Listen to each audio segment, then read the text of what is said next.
Hey everyone, it's your host Marcus Norman of Gentleman Style Podcast Show. And today we have the incredible Miss Chloe Mascord coming to the Gentleman Style Podcast stage. This lady is absolutely phenomenal. She's a world-renowned speaker, sought after for her talks on intimacy and coping and coaching and helping poor women in long-term relationships go from frustration to deep fulfillment in their connection. She's helping people all across the world find out the who's and the what's and the why's, what's going on in the relationship, how to reignite the passion in your relationship, and what's going on with our libidos. And I couldn't think of a better guest to have on Gentleman Style Podcast Show today to help us get through the fog.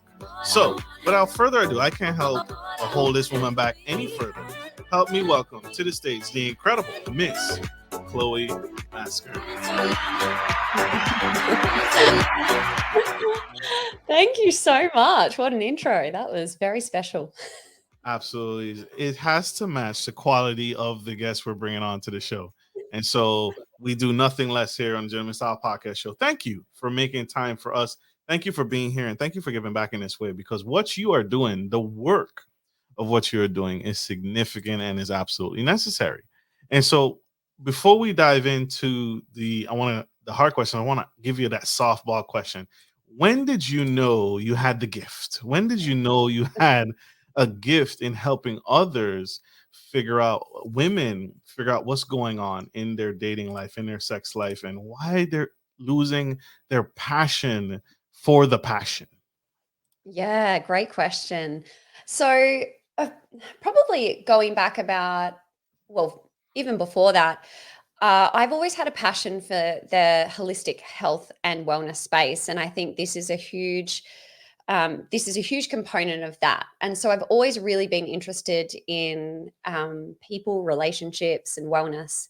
And I think for me, when I realized that I wasn't quite clear on my passion or my purpose, I created some space in my life to discover that. And when I allowed some space in my life, which was about a year almost, to work out what it was that really lit me up, that's when I discovered that intimacy and relationships and sex was definitely something that I felt called to support people in particular because we don't have a blueprint in this space. And me growing up as well, I didn't have a blueprint at all. I didn't have parents who were in relationships. And so my mum not having another partner after my dad and my dad not having another partner after my mum became quite a unique situation where I was kind of creating my own blueprint. And I realized how confusing that is, let alone people that have blueprints that maybe aren't so healthy. So I saw there was a bit of a gap there that I felt could be really valuable to start giving people tools and information that would really support them to thrive and be happy in their life, in particular in their relationships, because that's such a large component that brings us joy.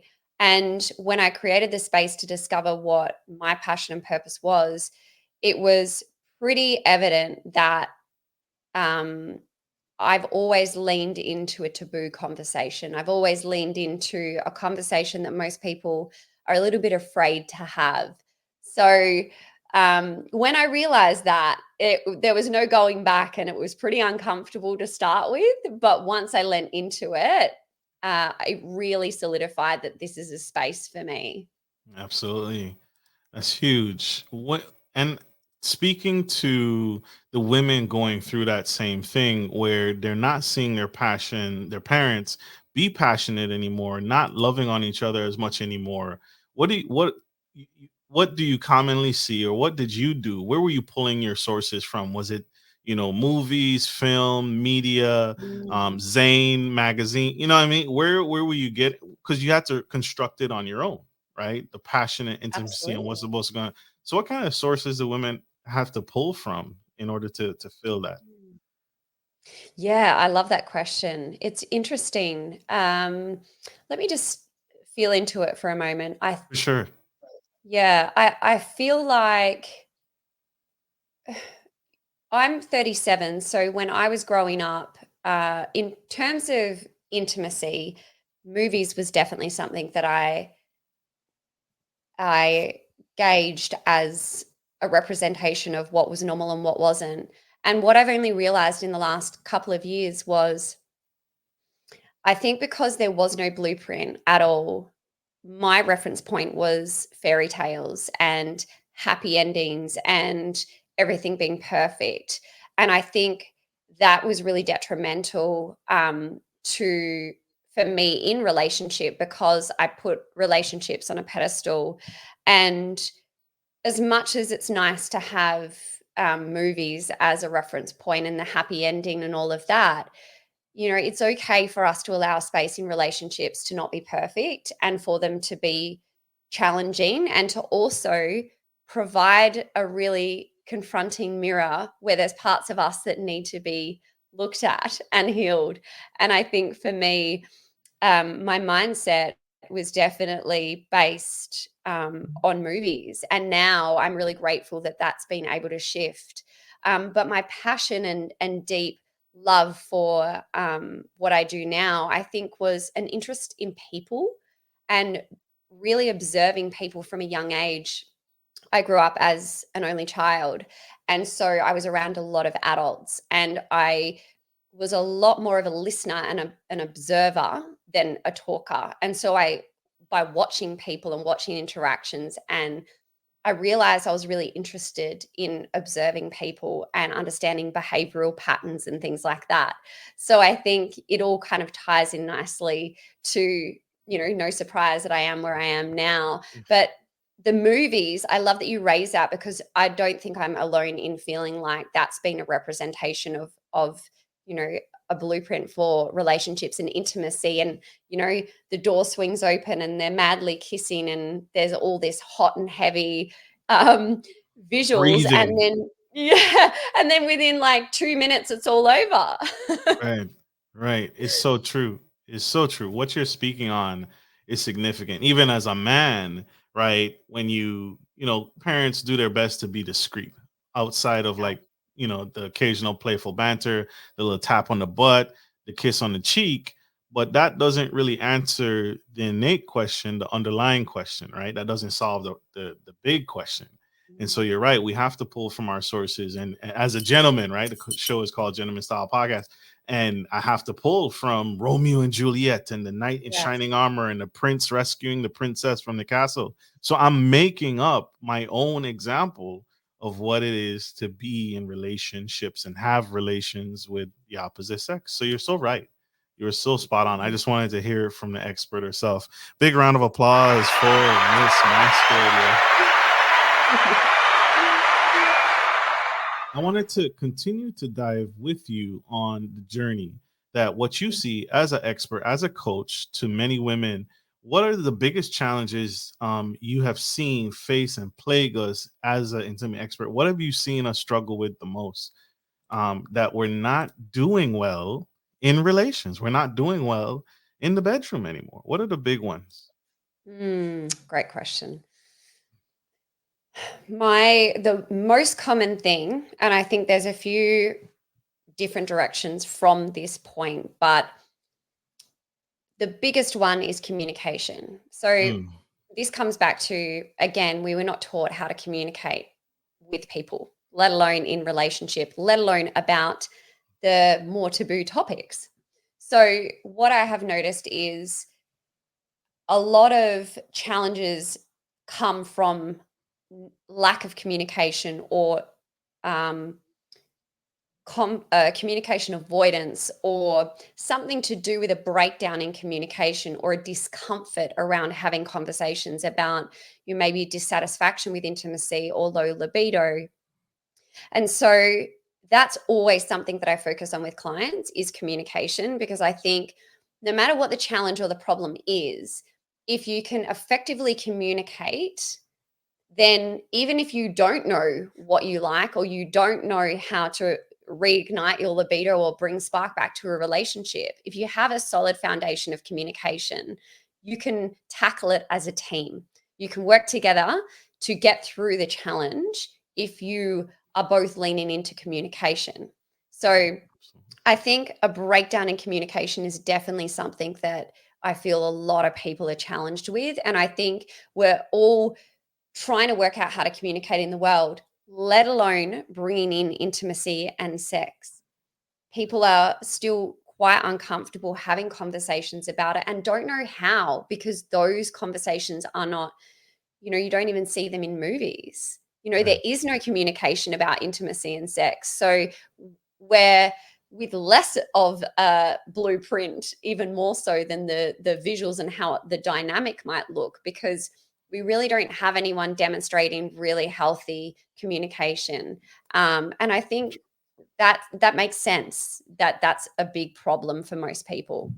It absolutely does. It absolutely does. When you see this happening in us, when is the right time to bring up um low libido? When is the right time? Is it before we're intimate, when we're intimate, after we're intimate? Hey, hold up, before you pack up and leave, let me explain what happened. Right, when is the right time to bring up intimacy problems and low libido and things like that?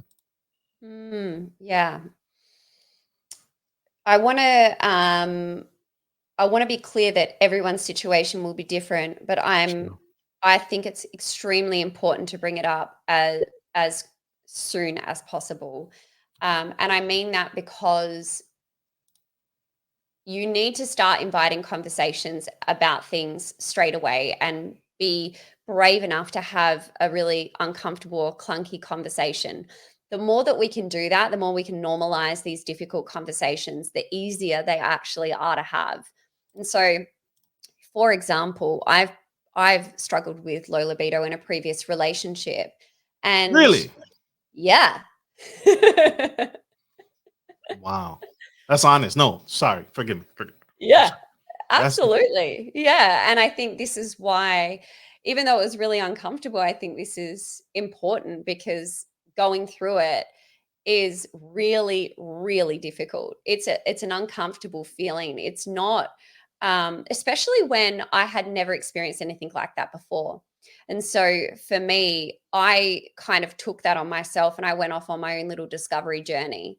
And I immediately thought it was something wrong with my physical body. And so for me to go on that journey alone and, think something's wrong with me and not want to talk about it, and having my partner bring it to my attention and then me, feel the need to kind of dismiss it. I mean, that conversation could have been had right in the very beginning of this all unfolding. And even when I didn't have answers, still talking about it and saying, look, I'm noticing that, I'm maybe not feeling as drawn to intimacy and at the moment, but let me just do some exploration. And in the interim, I don't want you to feel like I don't love you or care for you or want to connect with you. So let's find another way that we can do that while I'm working out what's going on, with me. So that you're not dismissing your partner, that you're not dismissing their feelings, and you're still validating where you're at, without having to have an answer before you raise it with your partner, because you're a couple, you're a team, and it may be something that requires both of you to work through together. It may be, in my case, my partner was avoiding conflict and we wouldn't resolve disagreements. And I felt extremely uncomfortable and I didn't feel that there was a resolution with that. So, therefore, my partner played a part in that because he wasn't leaning into resolving disagreements. It could be us as individuals that are contributing to the problem by not taking care of ourselves, or it could actually be a relational dynamic that's impacting. So you've got to have the conversation really early, I think. absolutely, absolutely. As a partner, when should my girlfriend, my wife is trying to communicate to me that there's a problem? What are some things I should be listening for that should tune me in to, oh, this is, hey, get out of over here and dial it in here and listen to these things. What are some common things or phrases I might hear from my partner? Basically, it's a cry for help, right? It's a cry for, Yeah. I need help.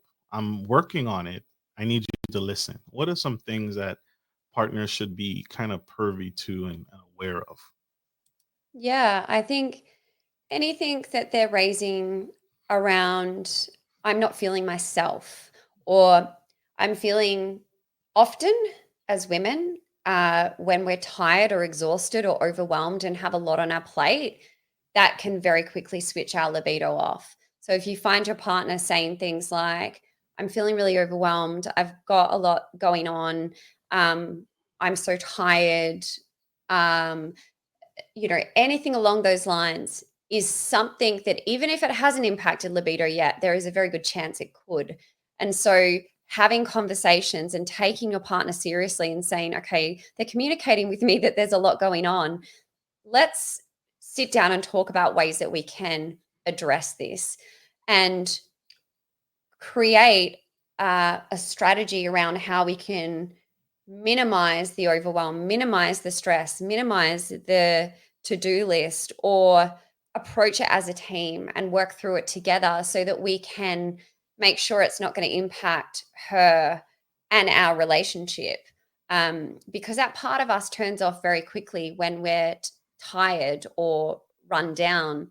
And we don't want to let it get to something like burnout, and we don't want it to get to a place where it really is prevalent low libido, because once it starts to dip into that area, there is a lot more time and patience that's required. So if you can talk early, talk early. And Yeah. I actually have with me at the moment, I thought this would come up today. So me and my current partner, we moved in together at the start of the year, and we were aware that there would be quite a lot of adjustments that could happen when you're moving in together, around who's responsible for what. Whose responsibility is it to do this? What is the load that this person's carrying, and what is the load that the other person's carrying? And I think we underestimate how much we're actually taking on. And so this is a little card deck. And this card deck essentially goes partners really well with a book. And it's basically a card deck with all these different things that we need to do around the house, whether it be with kids or without kids. But basically, it's responsibilities, things that need to be done, whether it be buying Christmas presents, or it be being in charge of the laundry, or being in charge of the kids' lunches, or cooking meals. And so each of the cards represents a role or a task that needs to be done. And so when you start to really look at all the different things that are required to just operate normally on a day-to-day basis, you can start to see how much load we're actually carrying. And I'm not just speaking for women here, it's also with men. And again, if we want to talk to gender roles, that also plays a part. But I'm saying to really acknowledge how much load somebody's carrying and to deal with that challenge before it becomes a problem is really important. And when we start to look at how much weight we have on us, then we can start to go, okay, I could probably outsource that. Or if we're in a financial position where we can, let's maybe get somebody in to support with some cleaning or dog walking or something like that, so that we don't get to a point where it's like we're all the way downhill and there's these problems in our relationship. Get on top of it early. Start to be aware when things start to slip. Make sure that you're not allowing all this weight to push down to the point where you just don't even want to be intimate with your partner, or the spark starts to dwindle. So that was a kind of long-winded way, but I wanted to give context to it because I think it's important. And there's ways for us to get on top of these things before they become something that is a real problem in a relationship. Absolutely. So, two questions. Two Sure. questions. First, the card. So, how does it work? I roll a dice and I flip a Oh. card, and today is my day to do the dishes. Like, can you give a Love that. 3,000-foot view of the card deck? Absolutely. Okay. So basically, you've got all these different cards. You pull out the cards that are relevant to your situation. So if you don't have kids, you obviously take out all of the kid related cards. So once you've got all of the cards that relate to you, you then take extreme ownership of, let's say there's something that you want to do. So for example, for me, I love cooking. Still a work in progress because I do all the cooking. and Progress. Like she said, and making it's progress. yeah. And it's a huge job to take on, but I still take it on because I'm like, I like to be in control of the food. But yeah, so you take out the cards that you're like, I would love to take on that responsibility. And then with what's left, you then you can kind of divvy them up and work through it card by card. And then ideally you would want to end up, and it doesn't always happen, with a relatively, not in the amount of cards, because some of the cards will only require like 5 minutes once a week or an hour once a year. You kind of want to work out how long these particular tasks are going to take. So for example, this one here is estate planning and life insurance. So that type of card would literally take up probably once every 6 months, maybe an hour or even half an hour just to go through and check if it's relevant, or maybe every 3 months. So that's not really a lot of time taken. And so once you work out, a fair load, you can then also look at things that you can outsource, which I mentioned briefly before. So yeah, these cards, you use what is relevant to you, and then what isn't, then it's all good. What me and my partner did though is we wanted to start with only a few because we didn't want to get too overwhelmed with all of the different things we have to do. So we pulled like the 10 most relevant cards, and those 10 cards we then divvied up, and then you reevaluate maybe a month or two later and see, is this working for us? Is it working? Is this something that we need to adjust? Because the last thing you want is resentment. So if you feel like you're carrying more of a load than your partner, then you need to speak up and say, hey, I really want to reevaluate our cards. Let's actually look at what we've got here and let's maybe change this. This is a physical card system, y'all. This is not just like, hey, I want to work on this. It's a real life physical card. Yeah. I already see my partner cheating and taking out like everything, and then it's like, oh, I don't know how that got in there, honey. But it Yeah. looks like it's your 100%. card. Oh my Yeah. gosh. My It's second question. Sorry, go ahead. Yeah, I was just going to say, look, I know we're not talking directly to intimacy right now, but I do really want to touch on the fact that it all ties in with each other. And this is honestly, this little foundational thing here, and whether or not you use the cards or not, this is about creating, is about listening to each other's needs, desires, wants, whatever it is, and creating a foundation of open communication. And the impact that has in your intimate life is much more than you realize. So it's a lot harder to communicate about intimacy than it is about things like chores and things to do. So if you can nail your communication in this space, then you've got a much better chance of talking about the other stuff. Absolutely. And that leads into my question. That absolutely makes Mm-hmm. sense. And I hear the term, what came to mind when you initially brought up the cards is I hear women say, I'm operating outside of my femininity because I'm doing all Yes. these overwhelming tasks. And so how Mm. true or untrue is that femininity masculinity dynamic? Because it comes up all the time, especially when we're talking relationships, like, oh, I don't want to be intimate because I'm doing all of these masculine things, or I'm operating outside of my femininity. So I don't feel cute. I don't feel sexy. I don't feel, Mhm. attractive today. What can you speak to the dynamic and how big that role plays? 'Cause I hear it all the time. Yeah, I think the best relationships today are built on fluidity and flexibility. And I think what is feminine or masculine for someone is different to somebody else. And what works for someone might not work for somebody else. For me personally, even though somebody else might find cooking quite you know, a masculine task, not necessarily in a gender role, but more, I'm going to follow a recipe and I'm going to execute a meal. Whereas for me, I actually feel it's a feminine thing that I'm doing. So I think it really is unique to the individual.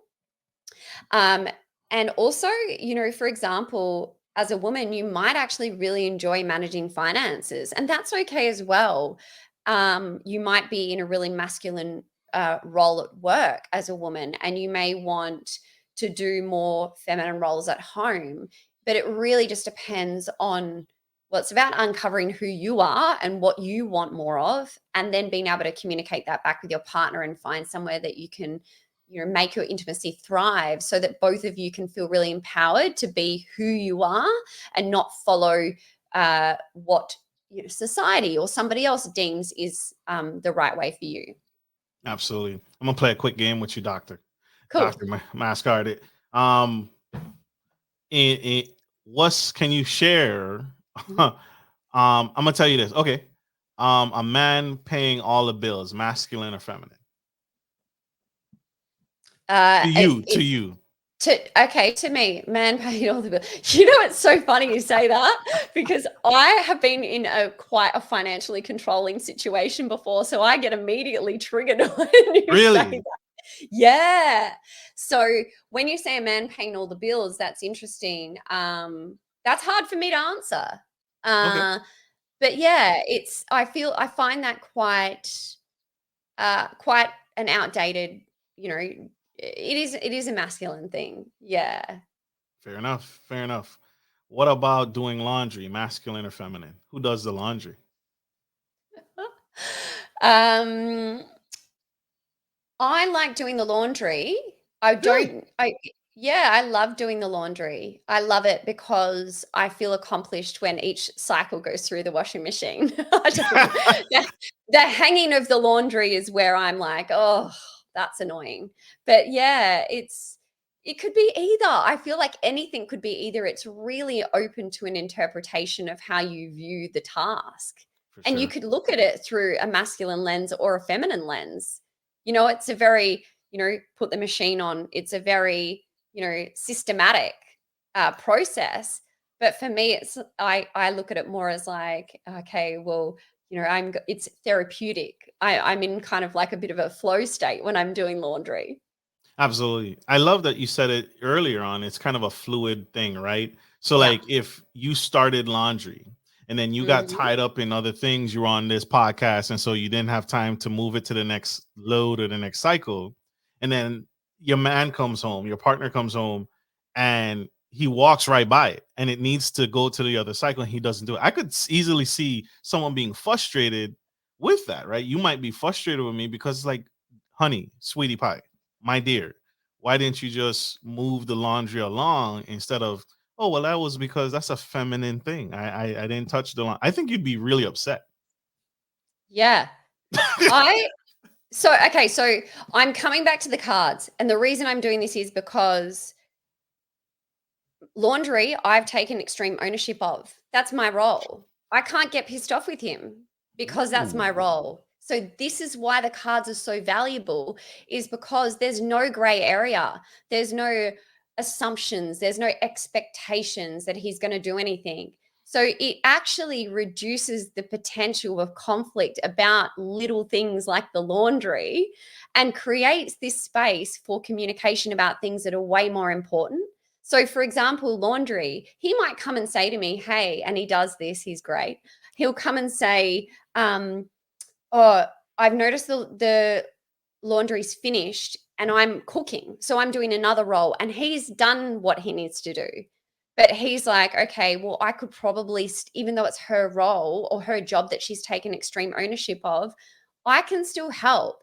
But my expectation isn't that he helps. He can still offer, right. but it's not, there's none of this like guessing game. Do you know what I mean? Absolutely. That was well said. That was really good. Really good. This is impactful, y'all. This is why she's sought after. And she's humbly gracing the Gentleman Style Podcast Show today with her big brain. One more round of applause for Miss Mascord. Oh my gosh. Huge. We have to go. We have to pay some bills before our sponsors get mad at us. We will be right back. Don't go anyway. Stay tuned. Baby Gear Services DMV specializes in high-quality baby gear rentals in the Maryland and DC metro area. We have a wide range of baby gear items for rent, including wooden cribs, car seats, high chairs, and more. We also offer seasonal specials and free delivery. Our prices are very versatile to cover every budget. Wooden cribs start at $17 a day, high chairs and even car seats start at $5 a day. Check out our website, www.bgsdmv.com. Support for Gentleman Style Podcast is brought to you by Manscaped, who is the best in men's below-the-waist grooming champions of the world. Manscaped offers you precision engineering tools for your family jewels. Manscaped just launched their 4th generation trimmer, the Lawnmower 4.0. You heard that right, the 4.0. Join over 2 million men worldwide who trust Manscaped with this exclusive offer for you. 20% off free worldwide shipping with the code GENSTYLE at manscaped.com.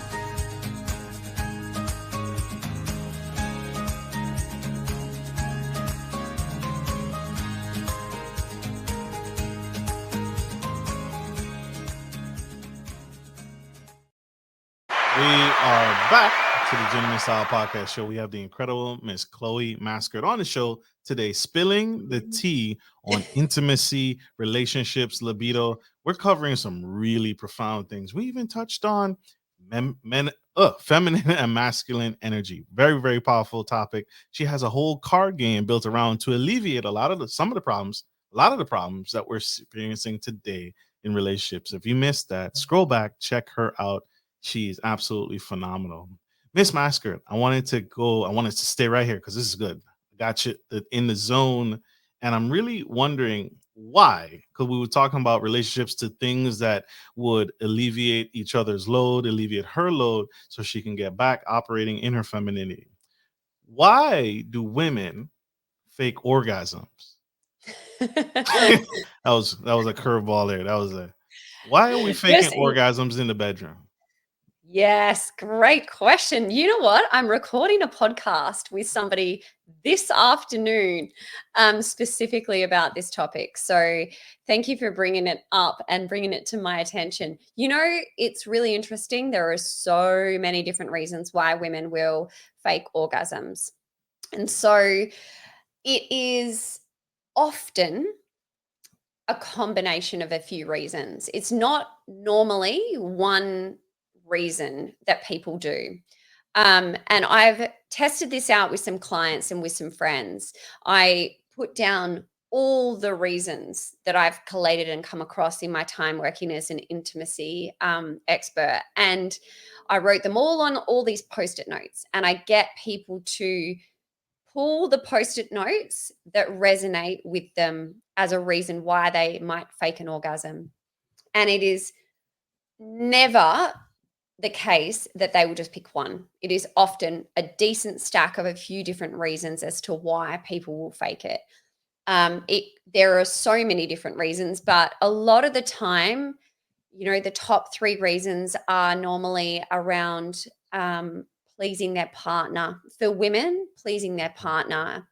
It might also be wanting to end the experience quickly. And that might be due to them not enjoying it or not being able to get out of their head and into their body and not feeling comfortable to speak up about, oh, I would rather try this or I want to try this, or not even knowing what they want to do, but knowing that that particular experience isn't maybe feeling great for them. And then, you know, there's other reasons. You know, we've seen this expectation that there's only one way to experience orgasm, which is through penetration. And the truth is only 20%, 15 to 20% of women can experience orgasm from that alone. And so there's this mismatch between, you know, men and women and how they can experience orgasm. So, and we as women don't know that stat. Most of us don't know that stat. So it's important to really understand and communicate around what is normal or common, so that we're not putting this additional pressure on ourselves to show up and perform and, present that we're experiencing enjoyment and pleasure when really we might not be. But there's truckload of different reasons why that might happen. And that's true. It's not a cookie cutter answer. Like you said, your clients will sometimes grab several, not just one. Yeah. Like, this is the sole reason why. And if we can just solve this one reason, right? I think all of us would have the golden Mm, ticket there. But it's multiple things. And that's why communication. That's why you stress it. That's why you teach it, and that's why you coach to it. So thank you for breaking that down so delicately and so calmly, right? Because it's not an easy topic. And so that is huge. Do you ever encourage, on top of communication, on top of the cards, do you ever encourage sex toys and toys to help get her back in the mood or get things going again or to yeah. initiate sex? Absolutely. So a lot of the time when I work with a client, I'll work with a client around their own self-exploration first, because what will happen is, I think we've never really we've not really given ourselves the space to learn what brings us pleasure. And I Mm, think it's so important for it to start with us. It has to start with, okay, I need to learn who I am. I need to know who I am. I need to know what brings me joy and pleasure. And I need to experiment with myself and start to allow my body to experience different types of pleasure and identify what I like and what I don't like. And I think by doing that exploration solo is great, because we are not worrying about the other person being there, and it's removed that default for a lot of us to um, prioritize our partner's pleasure first. So it creates a space for us to be more curious and to drop into our body and go, okay, this is my space and my time to see what I like and what feels good for me.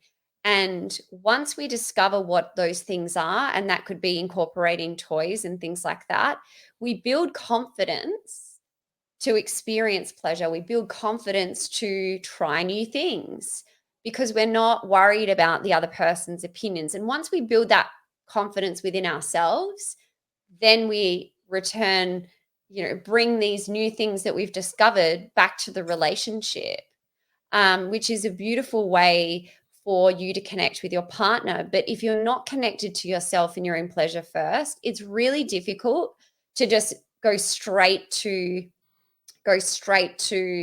the relationship and the intimacy and the sex, because we've missed the part of self first. Absolutely. Should there be an opportunity when I'm in a relationship, should self pleasure stop?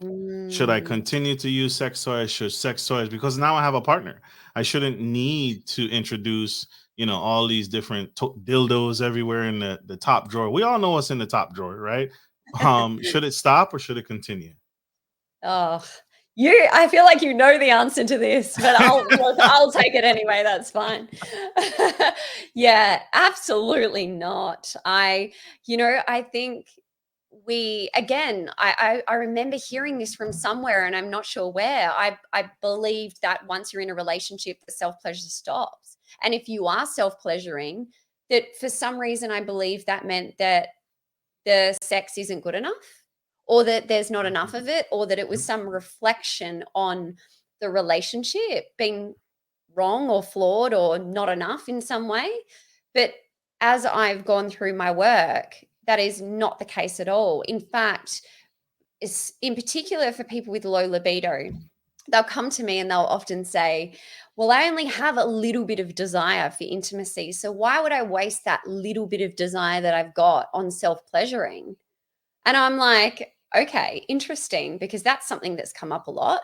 So then I say, all right, just let's take, that thought process and that belief away for a minute, and let's just explore with yourself anyway and self-pleasure and see how you feel. And what always happens is that by self-pleasuring, you actually start to desire intimacy and sex, and it creates more of a spark. And it brings back your libido just by self-pleasure.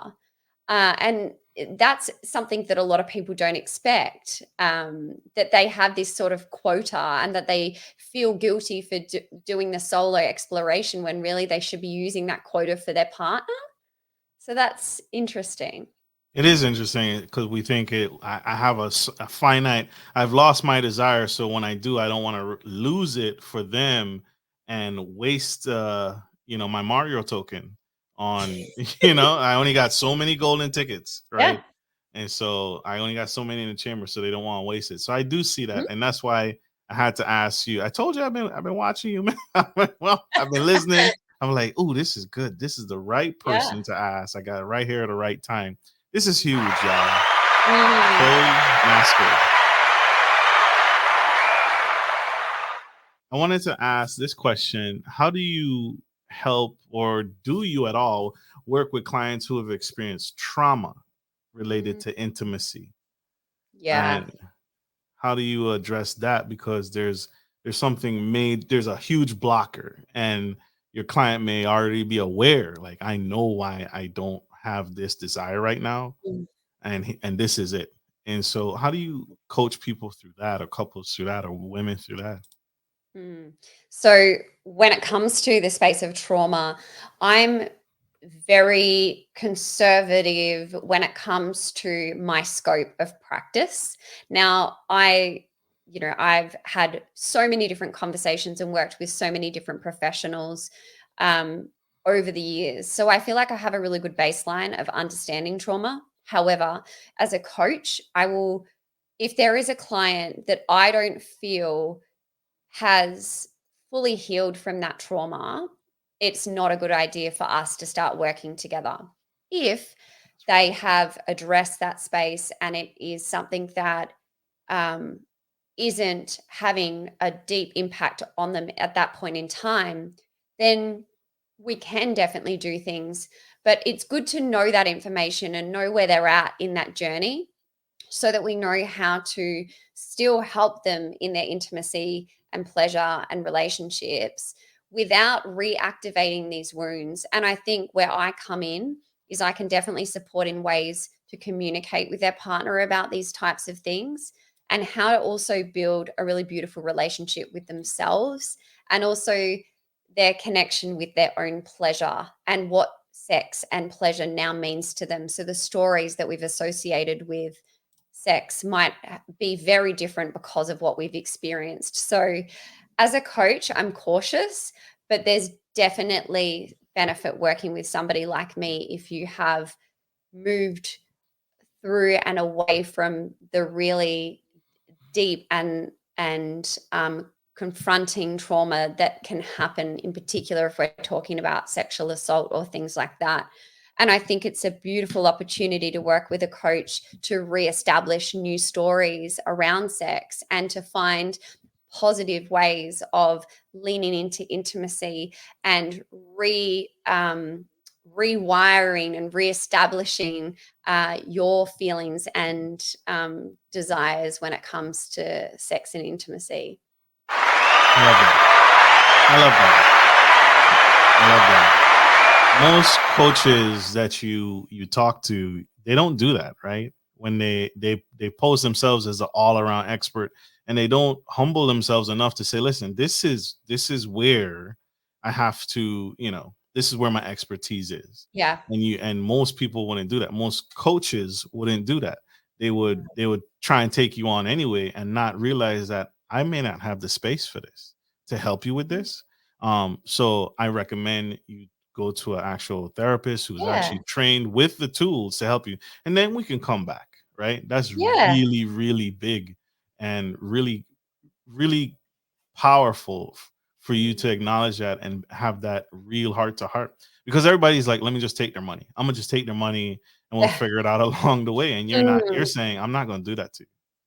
No, I That's this is the huge. thing. When I first started in this space, I had the choice. I could have gone down the psychology route. I could have gone down and been a sexologist. I could have done all of that. But what the reason I chose to be a coach is because I didn't want people coming to me problem solution. That I didn't want that. I don't want to be the person that people come to when they're like in the depths of it and they're like, I just want to fix. I wanted to help people who want to up level their life, who want to have deeper intimacy, deeper connection, a more fulfilling relationship with sex, and feeling confident within themselves. So they're very different things. And, that's what I do is I help people create more positive experiences that surround it, as opposed to fixing a problem that they might have. And that's not what a coach does. They might come with like a belief or like a challenge, but a really prevalent challenge around trauma, like that's a different space. Absolutely profound. What are your thoughts on the impact of pornography on intimate relationships? Yeah, good question. I dig a little. Well, because this helps, right? These are real life things that we're dealing with on a day-to-day basis. And so I've known men to be guilt tripped by this, right?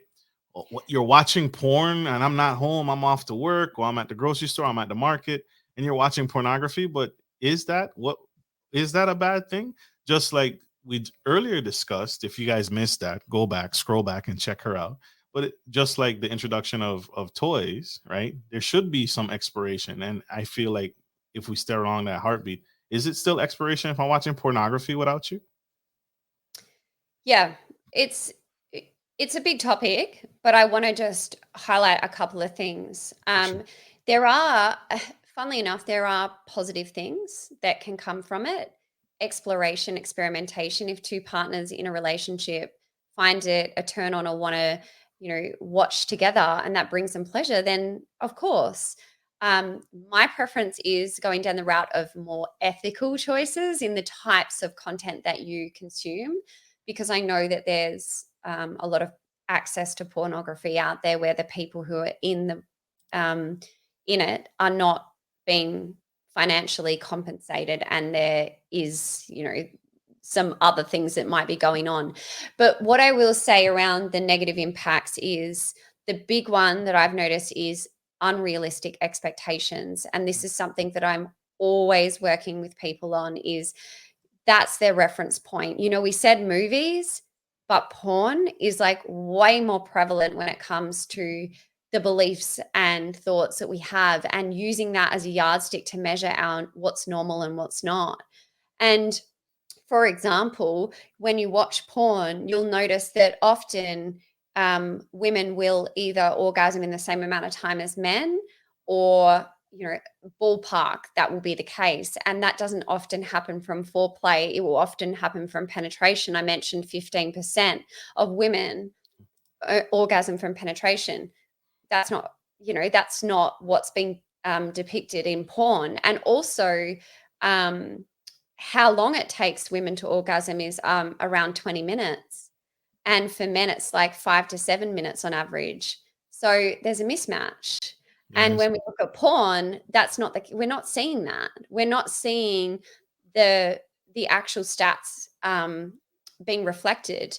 I think as well that kind of ties into this pressure to perform, that we're putting on this performance, and we're, replicating behaviors and noises and sounds that we're watching, and we're not actually tapping into our body and, trusting our instincts and kind of expressing ourselves from a place of genuine pleasure. We're just, copy paste the noises and ways in which people are having sex.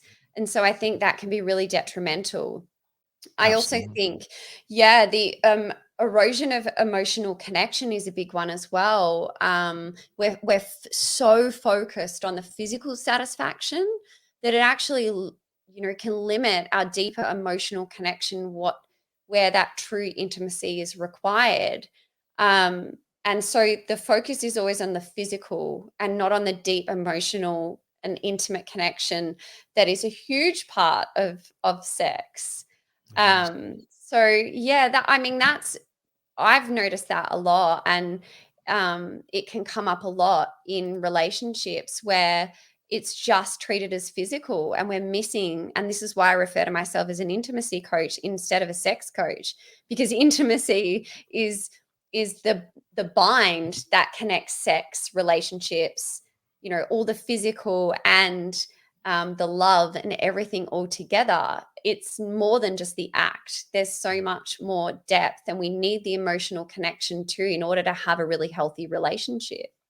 Absolutely. Intimacy to me is the hand holding, the kissing, the touches throughout the day, the affirmations, right? Your partner affirming you and making you strong and boosting that confidence. It's the work that is not a one and done, because sex is one and done, but intimacy is a prolonged exposure. It's consistent, Yeah. like it's little drips. It's little drips consistently. That's the thing. It's consistent. Mhm. That's what comes to mind for me when I think Yeah. about the two. So very powerful, doctor. Very powerful. This is incredible insight. It was shocking to me, and you're right. Pornography shows a falsehood, right? You're thinking, okay, I gotta make this last 2 hours. And so, you're drinking all the juice and all the vitamin water, and you're taking your supplements, and you're like, all right, I'm ready to bang it out. And it's this Olympic triathlon, and that's not, it's not the case. It's not true. And so Yeah. you're right. It does present a false narrative for us when we watch it. And it's like, okay, let me go in and do this. And now she's scared to death because when did he learn that? What? We've never done this. Yeah. Right. It causes a mismatch all around, not just in timing, but falsehoods. Yeah. I really want to talk to, I know that we've spoken about women, but this is another thing I'm really passionate about is I'm we as women, we do struggle to get into our body and out of our head, but men struggle with this a lot too. And what you're speaking to right now is extremely important to highlight is if as men, we definitely feel, as men, they feel the need to perform and show up as this stud that can last, the hours. And when you're in that headspace, you're not in your body. You're showing up to intimacy and you're showing up to sex in your head, trying to execute a performance, and you're not even enjoying the experience. You are physically, because your body and your anatomy is enjoying it.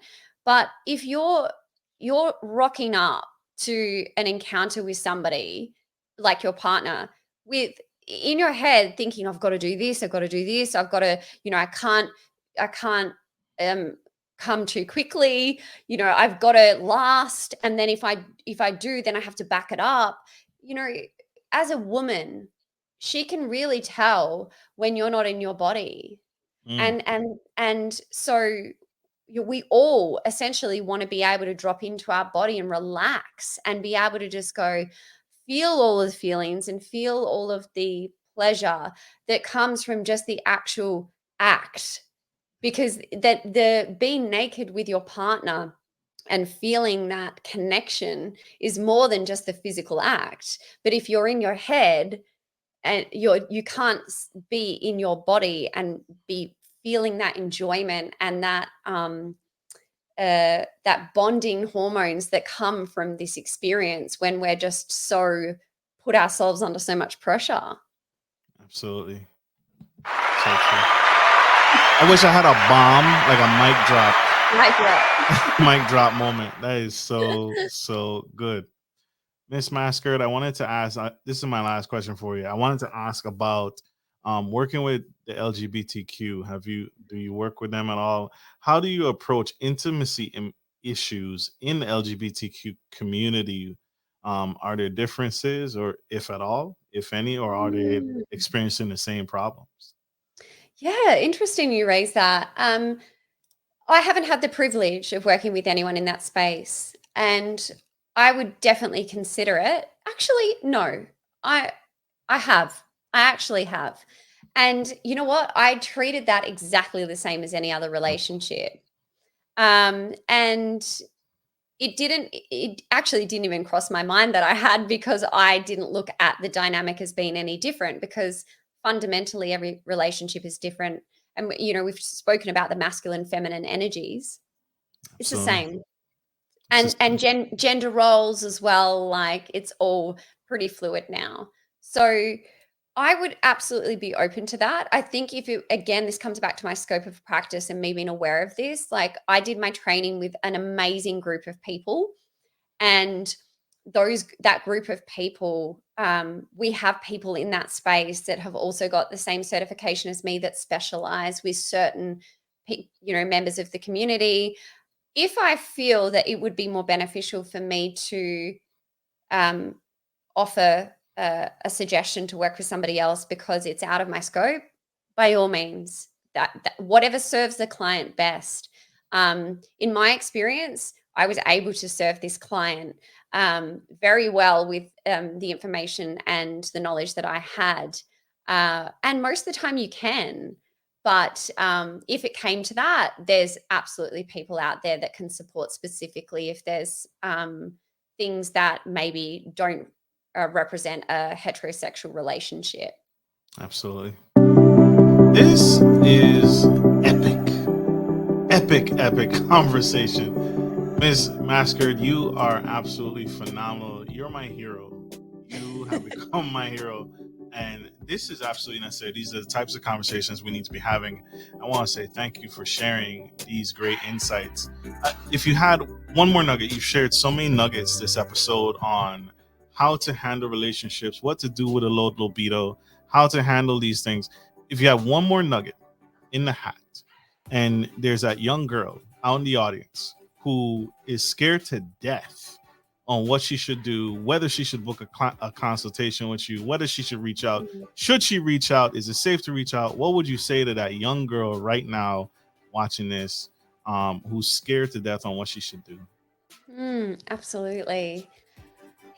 I think it's a beautiful space to just find a conversation about intimacy and sex that isn't as welcomed as what we would like. So if I can hold space for somebody to share some challenges or concerns that they might have, it is so healing just to have a space where you can talk about things that you feel shame or discomfort around. And I think there's value in that. And I think it can be very healing.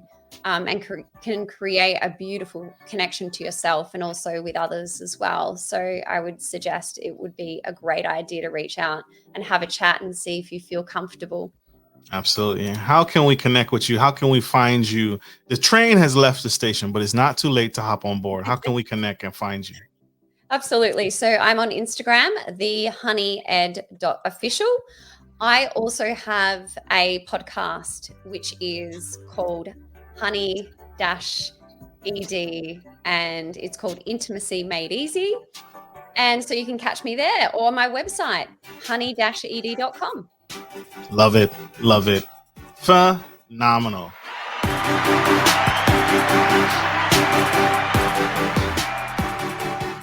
Well, sports fans, we are out of time. We have to let this incredible speaker go. She has many more relationships and couples to save and help, and families to get back on track. So we got to let her go. But thank you all. Thank you, Miss Chloe Mascord. I want to say to you publicly, don't ever quit. We need what you're doing. Thank you for what you're doing. Thank you. Absolutely. Thank you so much. Absolutely. And thank you all for tuning into the Gentleman Style Podcast Show. I hope this message has been helpful, impactful, and I hope it takes your relationship to the next level, because that's the goal. Like we end every show. Take care of your friends, take care of your family, and always take care of business. This is Marcus, your favorite gentleman, and the superlistic, expialidocious Chloe Mascord of honey.ed signing off. Love you guys. Bye.